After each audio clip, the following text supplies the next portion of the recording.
మా ప్రభుత్వం వచ్చిన తర్వాత మా గౌరవ ముఖ్యమంత్రి గారు తెలంగాణ తల్లి అంటే ఏ చాకలి ఐలమ్మలాగనో మనం ఇంట్లో చూస్తే మన అమ్మలాగనో గ్రామీణ ప్రాంతాల్లో ఉండలే మన అమ్మలాగనో ఉంటుంది అనుకున్నాం.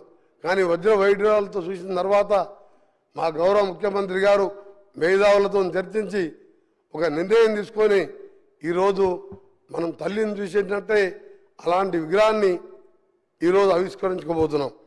దాన్ని కూడా అవహేళన చేస్తూ నిన్న ఆ నాయకుని కుమారుడు ఓ టీవీ ఛానల్లో మాట్లాడుతూ నెక్లెస్లు డైమండ్లు ఉండొద్దంట అవి వేసుకుపోతున్నాయి ఆయన మాటలు. అధ్యక్ష ఒకటే అడుగుతున్నా, తెలంగాణ అంటే మన ఇంతకుముందు చెప్పిన అస్తిత్వానికి గ్రామీణ పరిస్థితులకు చూడంగానే ఉట్టిపడేలా ఉండాలని చెప్పి ఒక మంచి కార్యక్రమం మేధావులతో చర్చించి తీసుకుంటే ఆయన మాట్లాడుతూ ఆయన ఒకటే అడగదలుచుకున్నా, అసలు నీ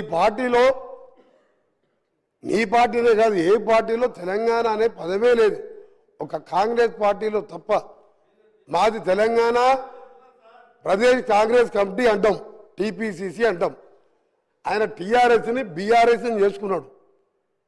ఇవాళ ఎక్కడో విగ్రహాన్ని తీసుకొచ్చి మేము ఇవాళ ఉట్టిపడేలా విగ్రహాన్ని తెలంగాణ తల్లిని రూపొందించితే నీకు తెలంగాణ గురించి మాట్లాడే హక్కే లేదు. వాళ్ళకు టీని తీసేసి బీ పెట్టుకున్నావు.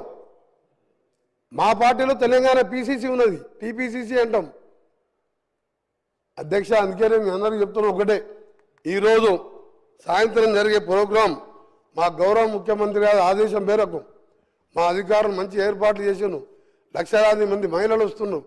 మా ఆర్ఎన్బి శాఖ ద్వారా అన్ని కూడా ఏర్పాట్లు చేస్తున్నాం.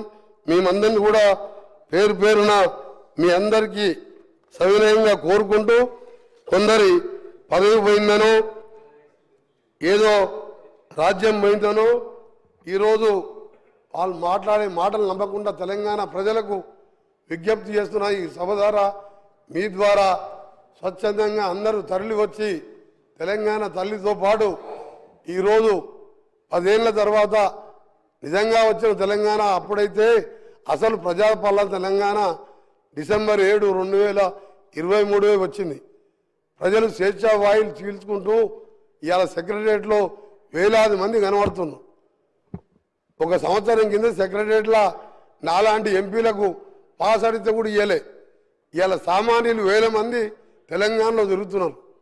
అందుకనే తెలంగాణ తల్లి విగ్రహావిష్కరణకు రావాల్సిందిగా మీ ద్వారా కోరుకుంటూ ఈరోజు మరొకసారి బీఆర్ఎస్ పార్టీ నాయకులకు మీకు తెలంగాణకు ఎప్పుడో బంధం తెగిపోయింది. మీరు టీ తీసేసి బీ పెట్టుకున్నప్పుడే మీ విగ్రహం గురించి కానీ దేని గురించి కానీ మాట్లాడే హక్కు లేదు మీకు. అందుకనే మీ నాటకాలు ఆపిపెట్టి గౌరవ ప్రతిపక్ష నాయకుని చెప్తున్నా, అక్కడ కూర్చొనేమో దేవతన్నావు, 14 మంది కుటుంబ సభ్యులపై కాళ్ళు మొక్కొచ్చినావు. నువ్వు లేకుంటే తెలంగాణ వచ్చేదే కాదు తల్లి అన్నావు. ఇవాళ ఏం మార్పు వచ్చింది? ఇచ్చిన రుణం తీసుకోకుంటే కనీసం పుట్టినరోజు కూడా నువ్వు శుభాకాంక్షలు చెప్పలేదంటే తెలంగాణ మర్యాద ఇదేనా?